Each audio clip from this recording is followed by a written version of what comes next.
with that, I am pleased to introduce our second session of the day, Help Becoming a Supplier. This session is presented by the Office of the Controller, and it's my pleasure to introduce our speaker for the session, Kevin Wong. Kevin is the Kevin.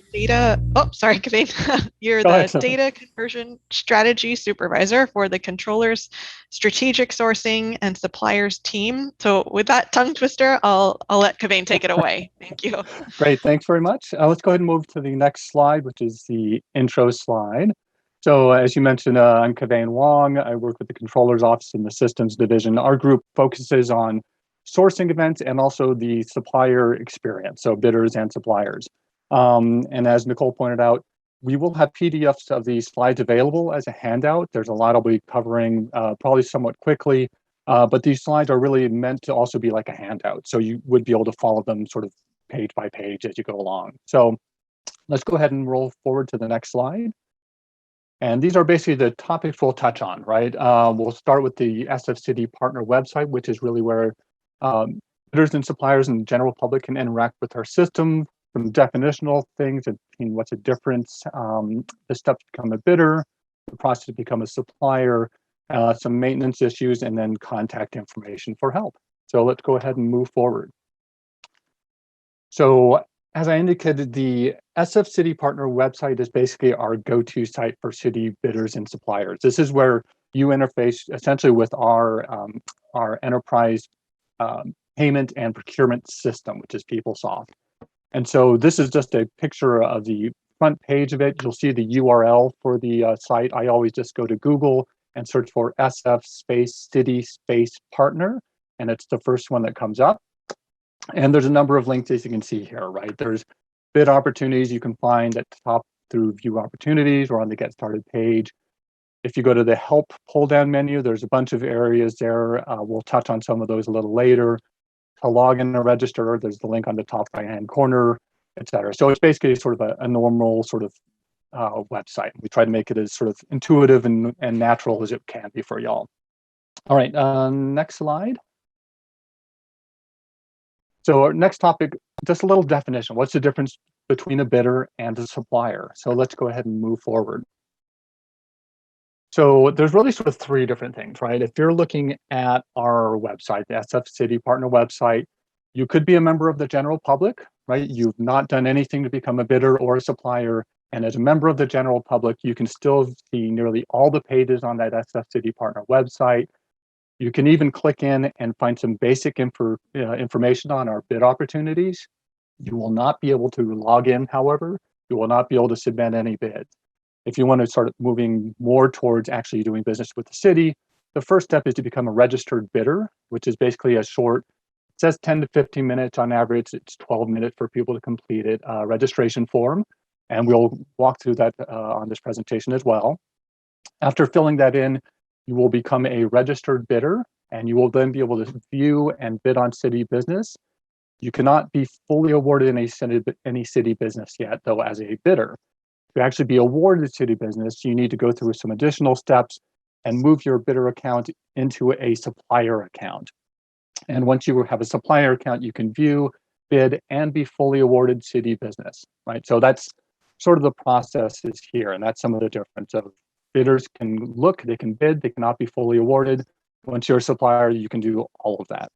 All right, so let's go to the next page. So important as well as these slides, but also on the SF City Partner website, it's a page where it walks you through the steps here we're going to touch on, right? So if you go to the SF City Partner website, you click the Help Pull Down menu and go to the Become a Supplier page. You'll see in the top part of this first become a registered bidder area. The bottom, hey, then become an approved supplier, right? So we do have these steps also on this page, and we're going to walk through those. And let's go ahead and move forward. We can just skip the next slide pretty quickly and go to the next one after this. So let's go to become a registered bidder. So from this become a supplier page, if you look at this first become a registered bidder, there's a link there for complete a short registration process. If you click that link, it'll bring you to the page showing here on the right. And it's basically a landing page saying, hey, here's some information before you start registering as a bidder, right? You will need some information on hand before you do this process. You'll need to have your tax ID number. That might be either a FEIN, Federal Employee Identification Number, if you're a business. If you're an individual registering as an individual, it'll be your social security number. You will, most of you won't need a DUNS number. If you have one, that's great. It's done in Bradstreet. It's if you have it, you probably know the details. You only need it if you're doing federally funded contracts and grants. So we do mark it here, but most of you won't need it. But I wanted to point it out. There's a San Francisco Business Registration Certificate. If you have it available, that'd be great. If you don't, it's not a problem. We could still move forward and register as a bidder. And then number 4 there, the completed and signed W-9 form is needed, or W-8 if you're a foreign entity.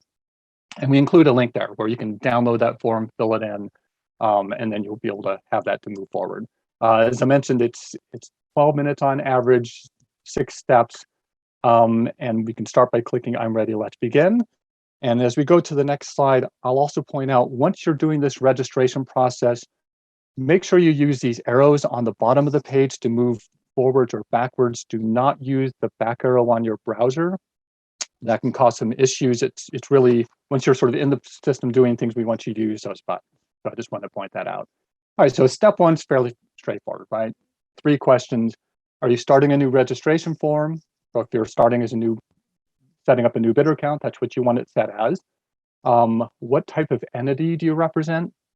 Business or individual? And there is sort of an important thing of make sure you choose the right one and make sure you consistently use the proper name and tax ID number, right? So if you're an individual, you're doing things solely as an individual, you don't have a business entity set up, you're going to mark individual and you're going to use your social security number later. If you are a consultant, but you've set up a business, you will mark this as business, you will be using your tax ID number. So it is important that you check the proper box here. And then the third one is, hey, are you going to sell to the city? Are you going to buy goods from the city, or both? I would just recommend just keep it to both. There's no reason to limit yourself. It's rare that the city is selling goods and services to suppliers. Usually you're going to be selling goods and services to us, but I would just say leave it as both. Let's go ahead and click next and move forward to the next slide. All right, step 2 here is basic information, right? Your entity name, your tax ID number at the top. And again, that's think of this as a tax-related issue, right? If you are a business, we need to have your proper name, not your DBA. We actually need your proper name that you will have a tax form related to, and your tax ID number. Same thing if you're an individual, it'd be your name and your social security number, right? Just make sure to get the right piece there, and just think of it in terms of a tax statement. If the city pays you something for work you've done, there's filings go to the IRS, and those need to match. So use the proper entity name. If you are a joint venture, most of you would not be, but if you are registering as a joint venture, you will need to check this joint venture checkbox that's in that second box there. You also would need each joint venture owner to already be registered as a bidder or supplier. So there's a little step beforehand you'd need to do. And then there it's going to be asking who the owners of the joint venture are and their ownership percentages. So most of it's not an issue, but I wanted to point that out. Profile questions. We have a number of straightforward profile questions, right? I'm not going to go in detail. I will point out, though, the 6th one is required for you to move forward at all, and that is, what state is your company's headquarters in? That's a legislative thing for city and county of San Francisco.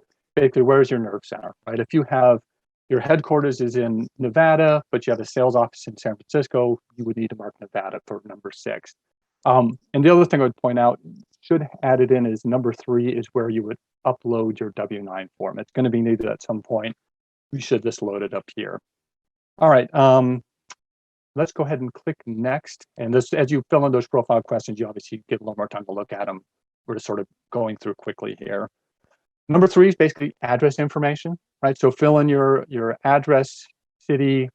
Postal doesn't have an asterisk by it, but that is required. We need the zip code and your state. And then an email address is also, we need that there as well. If you are a different country, not the US, that top toggle for country, you can change it, and then these fields will change to match whatever address information would fit. So let's go ahead and go next. Most of this is fairly straightforward. Next slide, thank you. All right, step 4 is basically tell us the contacts. And for a bidder, a contact listing is not just who can the city call if we need to touch base with someone at your entity.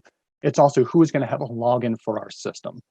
So that changes with the supplier account. But for here, this is one and the same. You need to have at least one contact. So click the add contact at the top left picture. It'll bring you to the page on the right. And you basically sort of fill this in, right? First name, last name are required. You need the email address, the phone number. And then below, you're going to see requested user ID. This is going to be your login. This is your username. So it will definitely need to be there, and think of it as something you're going to need to remember when you're logging in. It will end up all in caps in terms of letters. It needs to have letters. You can't have all numbers. So just want to point that out, that that is what that's going to be for. When you click OK to that, you're going to end up on the back on step 4 on the bottom left here corner of the screen. You'll see the guy that you just entered in, or person you've entered in as a contact. You can continue to add in more contacts, or you can click next. Let's go to the next slide. Step 5 is optional, but it's a good idea to do. This is basically where you can set up indications of what codes, category codes of products and or services you provide. Basically, it's a way to tell us as a city, what can we purchase from you, right? We use what are called NIGP codes. They stand for National Institute of Government Purchasing. It can be a fairly extensive list. So we do have a link here where you can download this as an Excel file to find what codes fit for you. I will just point out product codes for NIGP codes are from 0 basically to 89,800, and service codes are 9,500 up to 99,800. So that should also help you narrow down, this is what I'm actually offering in terms of services. You can add in as many of these codes as you like. You would just start typing in the search area or entering the code directly in there, and then you can just push a button to click to add it on, and it'll show on the right. So let's go ahead and go to the next slide. And then step 6 is sort of a straightforward confirmation, right? You'll see whatever email you've entered there, you would need to select this select to accept the terms of agreement below box and submit this. So let's go ahead and to the next slide. So what happens then? There's 2 steps you're going to see. One is that you're going to get a email. The first email is going to look like this, which is basically confirming that you've done a bidder registration. You'll notice on here I have circled that there's a bidder ID number that you will have. So that is your bidder account number. Good to keep on hand and remember that. The next email, next slide, will look like this. And it's basically, hey, here's your temporary password. So that username is what you entered when you put in your contact listing. The temporary password is good for 24 hours. And so you will now need to go within 24 hours and set up your login for you to be able to log into our system. So let's go to the next slide. And so since this first time you do it, it's a little bit more complex. I wanted to add in this information here. When you first go to our system, you'll click login and login button on the top right. It'll bring you to this page here where it wants you to set up your multi-factor authentication. It's basically a login security system we have. We highly recommend that you click the send secure code to mobile number. That's the safest thing, is you set up a cell phone number so that when you're logging in, it'll send a text to you with a code that you will enter in. You do have some other choices here, mobile app or email. I believe security questions are going to go away simply because they're not as secure. But we would highly recommend the mobile number. Follow that process. You'll get to a point where you need to say, okay, I want to log in again. Second time you log in, you'll get to number 2. You'll log in, it'll ask you what your multi-factor authentication code is, you'll enter that in, and then you'll need to change your password. This is a fairly straightforward page, I'm sure you've seen with other websites. You'll fill this in, eventually you'll get to another page where you say, okay, I'm gonna log in a third time. You'll fill in your username, your new password, you'll do your security question or your security code, and you'll end up on the page here on the far right. You'll only see this page once. This is a My Apps page, and we're eventually going to make it so you don't see this page. But for now, you'll get to this page, and you'll need to click that one icon for San Francisco City Partner. And once you click that, you'll go to the SF City Partner website on a logged-in basis, and your setup is now done for logging in. So let's go to the next slide. So you're basically now a bidder. You have the bidder account, you've set up your login. So let's now go through the steps to become a fully compliant supplier. So again, let's go to the page for Become a Supplier. We'll go to the Help menu on the SF City Partner website and go down to Become a Supplier, and we'll go to the bottom, which is then Become an Approved Supplier. So 2 steps.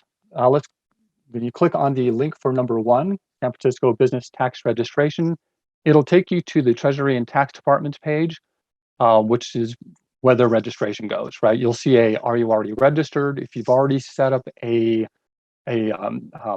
tax registration with the city, that area will walk you through and allow you to connect that registration with your new bidder account. If you're not, there's a series of questions you'll click, and depending on how those are set up, you'll go to one of 2 places. Most of you will go to this next slide, where you will start setting up your tax registration. The next slide. And so this I'm going to go through fairly quickly. It's basically, this is what you'll see when you go to the tax registration site and you're doing the actual registration. I'm putting this more here so that when you're looking at your slides, you can sort of see in advance what the questions are, right? Just because it's sort of helpful. So there's an intro page. You'll need to click stuff there. Some basic business information on the right. Next slide, please. There's ownership details. So want to know about your entity, the ownership. They'll want to know about the contact details, which is our next page. So next slide. There's location information they want to have, and a number of other activities. You see a number of questions in the middle. There's business activities on the right. This one's sort of a longer page. Next slide, please. And then there's sort of this last page you'll come to, which is registration, and then you'll need to submit their form. So they own this form. I'm obviously not focused on that part. I did want to have it here when you look at the slide, you can look through in advance. But once you fill that in, let's go to the next slide. What's going to happen?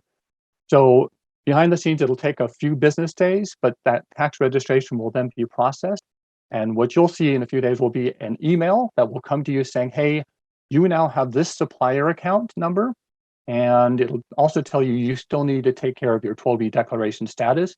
But officially, you are now a supplier and you have a supplier account number. So let's go ahead and move to the next step. And before I forget, if you do have questions on this tax registration process, it is owned by the Treasurer and Tax Collector's Office. And here's where you can contact them for help. So I want to make sure you have that available. Okay, now let's go to the next step. Next slide, please. Great. So number 2 here on them become an approved supplier is, hey, let's complete a 12B equal benefits declaration. Right? As part of our city government, we want to encourage or make sure that the companies we are working with provide equal benefits to both married couples and domestic partners. And so this is part of this process of, hey, let's make sure we are having our vendors be in this kind of state. So there are certain exceptions depending on how much volume of business you're doing with the city, et cetera. I'm not going to focus on those parts. There is another page where I'll point out who can help you if you do have questions on that. I'm just going to walk through, hey, where do you actually do this declaration, right? So if you click on that number 2, 12B equal benefits declaration link we have, it'll bring up a pop-up box. And this top link here is basically, hey, let's go and fill in this declaration. You will notice there's also a lower link for, give me a job aid, help me walk through this. And there's also a link to, let me speak to the contract monitoring division since they own this and they can answer details or questions on it. So next slide. So if we click to move ahead, if you're already logged in, when you click that, you'll go to the picture on the right immediately. If you're not, you'll be forced to log in, and then you can click this 12B declaration link, which I'm showing on the left. So on the right, 12B declaration, we'll click on the Add a New Value tab. Everything else here should be auto-filled, and you'll just need to click Add. Next slide, please. And this is basically just a form that you need to fill in, right? The top part of this is a lot of text, and you can look through it at your leisure. And again, I'll sort of move quickly through these. These are, so you can look at it at your own time and sort of see all the details you'll need to fill in. So next slide.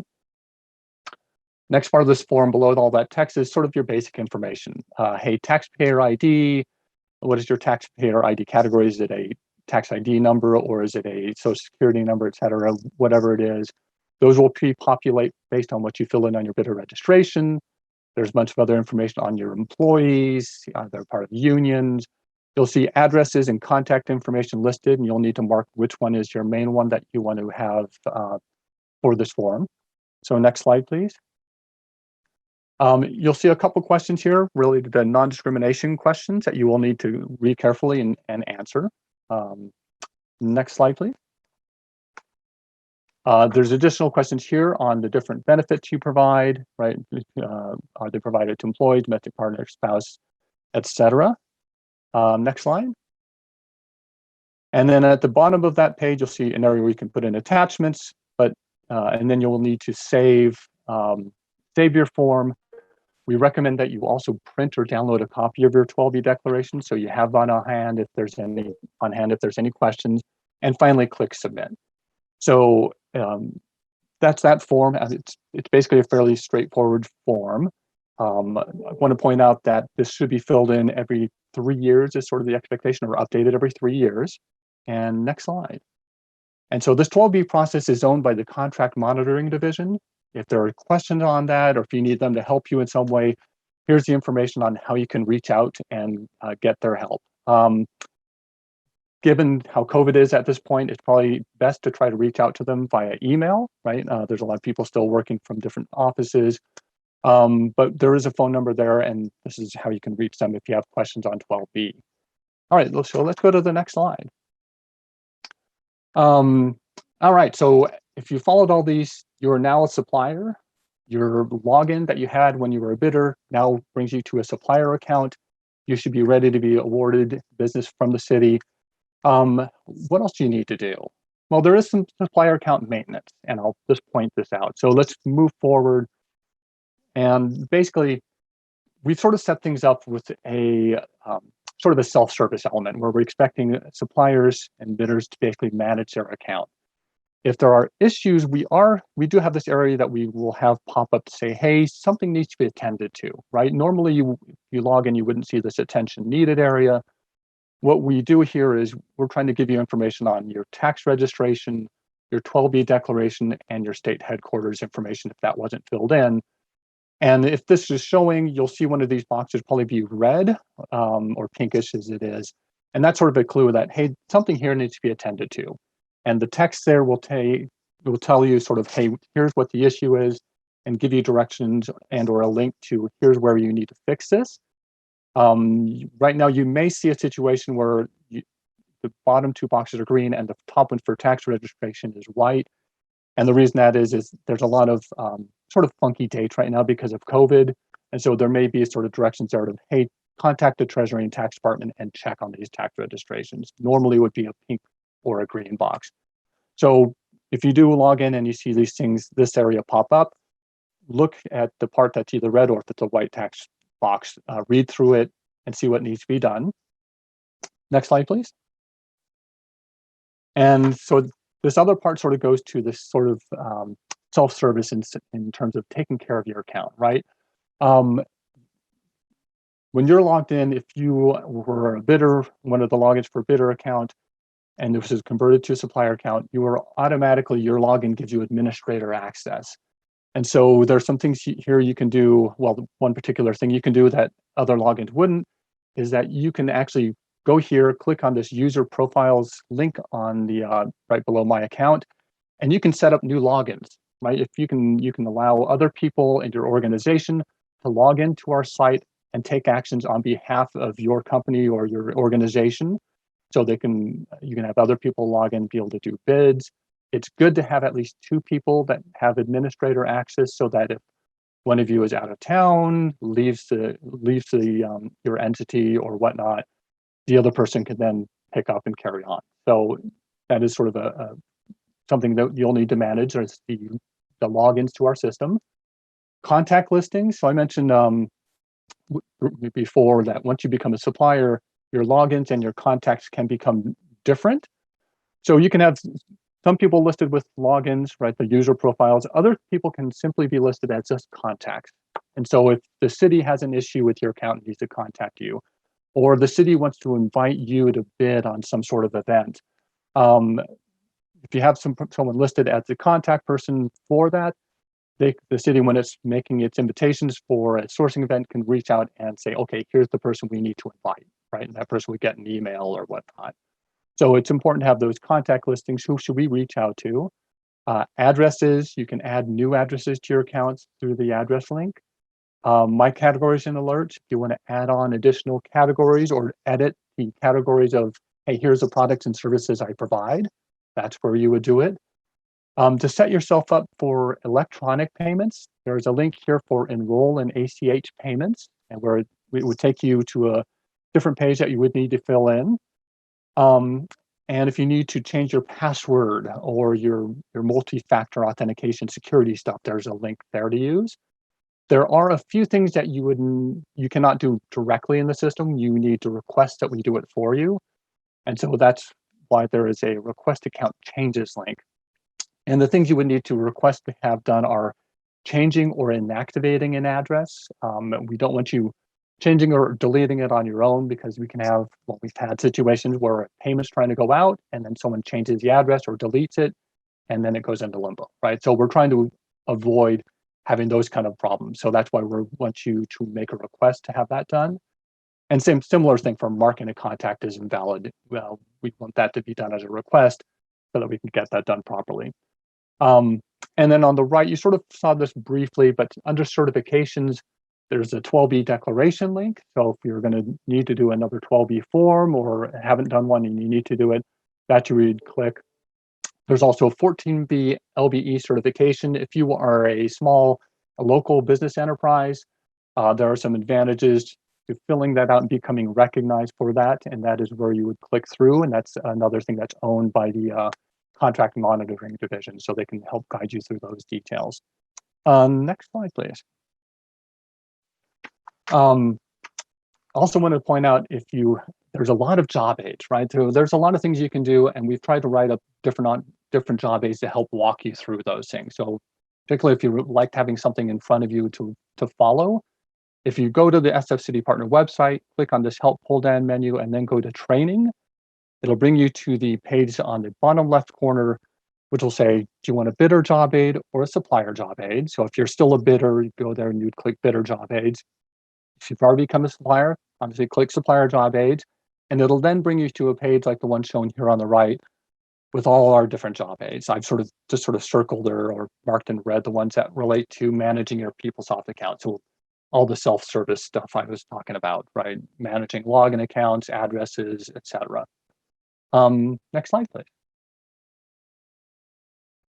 And then last thing I wanted, well, almost last thing, also wanted to point out, if you go to the Help Become a Supplier page, at the bottom, you'll see a bunch of other buttons that can be clicked, and there's a lot of other information we have here, right? So I mentioned 14B, if you're a local, small local business enterprise, there's also the link here to sort of talk about that and help point you to the form that you could fill in for that.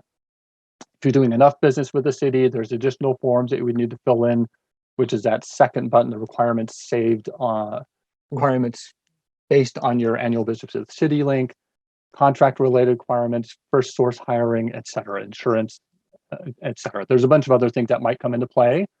So we do have those for informational purposes. And hopefully if you start getting to those kind of volumes, et cetera, the department that you're working with the city could also point you to those. Next slide. And then I also wanted to sort of give you some other information, right? This is one of the things that came up as a request of, hey, how do we know we're complying with laws and ordinances? Who do we talk to, et cetera? So I mentioned the contract monitoring division. They run the 12B and 14B programs. We have on this page information on, hey, here's where you can go to get information on these programs. There's a free monthly webinar they provide first Wednesday of each month, and there's contact information there. We can go to the next slide. The Treasury and Tax Department we've mentioned. Here again is their contact information if you have questions that you need to speak with them about the tax registration. Next slide. There's also a bunch of labor laws for city contractors information that I wanted to add here as well, right? So this is sort of a resource page where you can then click in and get more information. we just have 2 more slides. One more first is basically the outline slide. Oh, next page, please. Great. And then last thing I want to point out, contact information. So next slide, please. So if you need help, right, it's a lot here. Where can you go? So if you go to the SFCD Partner website, click the Help pull-down menu, and then go to Contact, there are several ways here to get help. At the top, you'll see a user ticket. So you can create a ticket that will then get processed and have people help you with that one. That's probably for something you need done or help with that's not extremely urgent. If, on the other hand, you're trying to do a bid and you're having some sort of issue, you want help right away, then go down to live help, right? So the way to get people quickest is to call them. Our user support team is available on business days from 8:30 to 5 at 415-944-2442. They'll help you as much as they can. If there's something they can't help you with, they can help then bring in the higher level, like people that focus on those areas that can give you additional help. So definitely there to help you. And there's also an email there you can reach out to, which then creates a ticket. And then I also want to point out, if you have an issue, and it's one of those things that's hard to explain, you really want them to see your screen to see what's going on. We actually do have technology. So if you need them to help do that, they'll say, hey, go to this page, click that help me button. There will be a code that will provide, that will show there. And you can give that to them, and then they will be able to basically see just the one web browser page you're on, right? You can't see everything else for security reasons. But then their team can actually then see the page you're on and help point out, oh no, click over here or whatever it is, right? So we have a number of ways we try to help you. And with that, the last slide is just simply the thank you. Appreciate you coming to this presentation, and happy to answer any of the questions that might have. And also, by the way, if there's questions we don't get to, we are going to try to make some sort of document where we can answer all the questions in play and then make those available. So, Nicole, any questions? Yeah, Kevin, thanks so much. That's a really informative presentation. And as we turn to the audience Q&A, we just have a handful of questions that have come in so far. But for those who are still waiting, here's the email address to be able to send your questions in, and we'll respond to that actively as we go. But let me just kick off with our list that we have here. First question for you, Kevin, is do I have to be located in the US to become a supplier? No, you can be anywhere.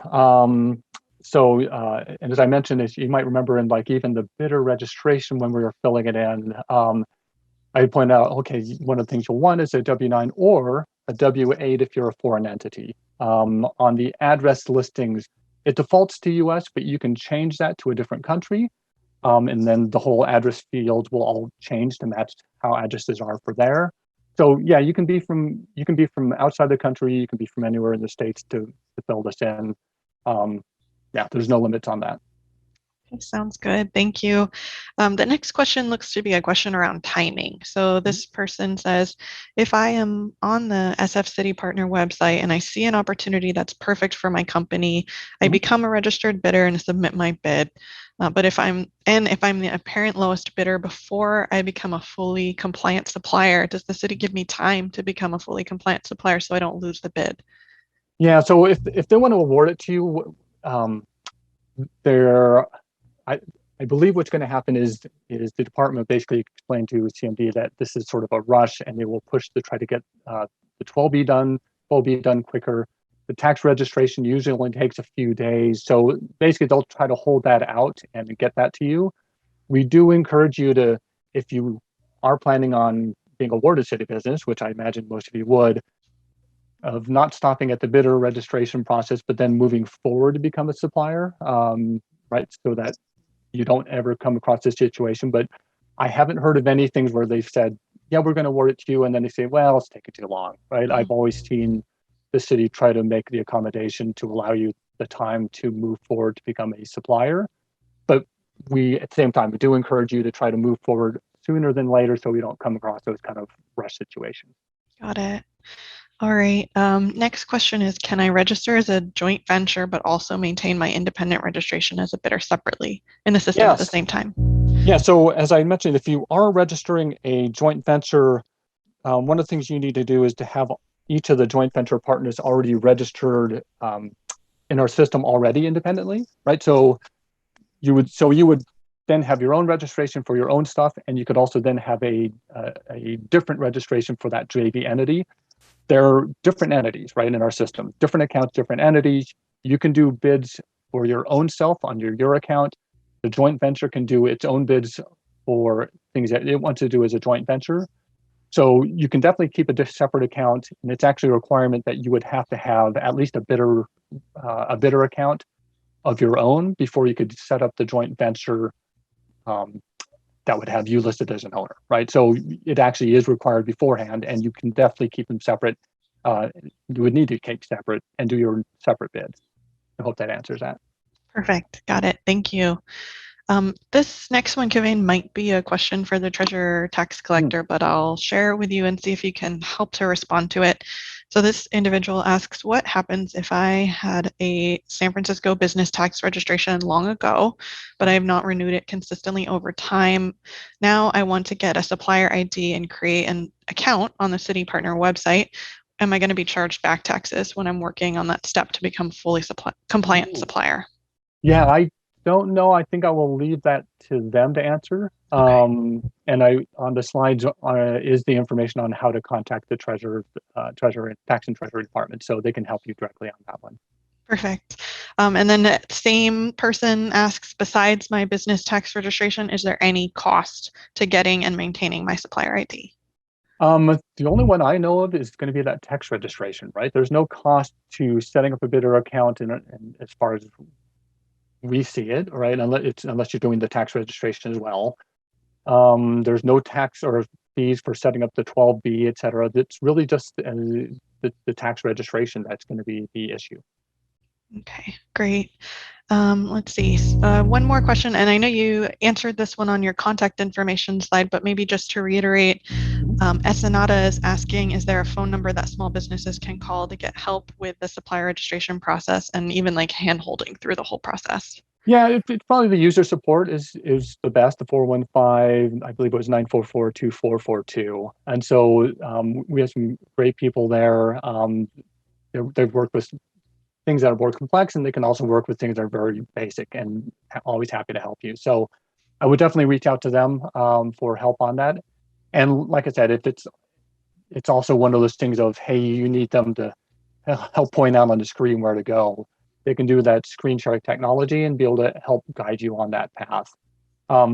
Usually it's fairly straightforward. Things where some issues might pop up are, if you've been before and then stopped, and then you might need to clear your cache, or there's things like that that might come into play. But it's usually fairly easy and straightforward. But they would be the best people to otherwise help you. Perfect. And we have a question coming in from Holly. She's asking, does a business need to become a registered bidder supplier if they're using a fiscal sponsor? I'm not sure what you mean by fiscal sponsor, so I don't know if I can answer that. Yeah, I might need this more detail on what that is. If you are needing to bid, though, you would need an account. If you have maybe some entity that sits between you and that other entity, but if there's an entity that sits between you and the city, and that entity is what's bidding, then they would need the account. But I probably would need more detail to really understand what you mean and be able to answer that well. So I apologize. Okay, no problem. And Holly, if you're still tuned in, you can feel free to send us more information, or we'll follow up with you offline to get that answer to you. Our next question coming in is from Anna. She's asking about if we can get an explanation of how to submit bids for services. And I'll just give a little preview. That's going to be actually our next session, which Kevin is also going to be leading us through. So hopefully Anna can stay tuned after the lunch break for that. Yeah. And in worst cases, if you can't stay on, I believe that starts at 12:30, there will be slides for that as well. In addition, there's also the job aids. So if you have a bidder account or a supplier account already, within those job aids is one, well, there's one sort of that covers the full range of how do I bid. And then there's also individual smaller pieces of that process that can be found as separate job aids. So go to those job aids, and those also have a walkthrough. So there's multiple ways. And then of course, if you're working on it and you're having questions or issues, our user support team can help as well. Okay, perfect. And this question also, Kavane, from Joe might be addressed in the next session as well, but I'll just ask it since we have it here.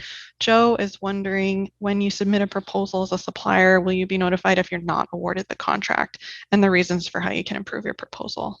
Yeah, I think that really goes to the department. So I work with the team that manages sort of the system. And so obviously the events are posted on the system. And we'll touch in details on that on 12:30, how that all sort of works. But it really goes to the individual department's processes on how they basically notify you, do they give you any further detail, et cetera. So that's kind of a department question. Okay. And we have a clarification coming in from Anthony. He wants to clarify, do you need to have a San Francisco address, be a resident, or have your business located in San Francisco to be a supplier in the professional category? No, it's to be so the way we view it is being a supplier is a supplier regardless of which sort of category you're providing it, right? This is sort of our system view. And so you can be a provider to the city from anywhere. You don't have to be in the city, right?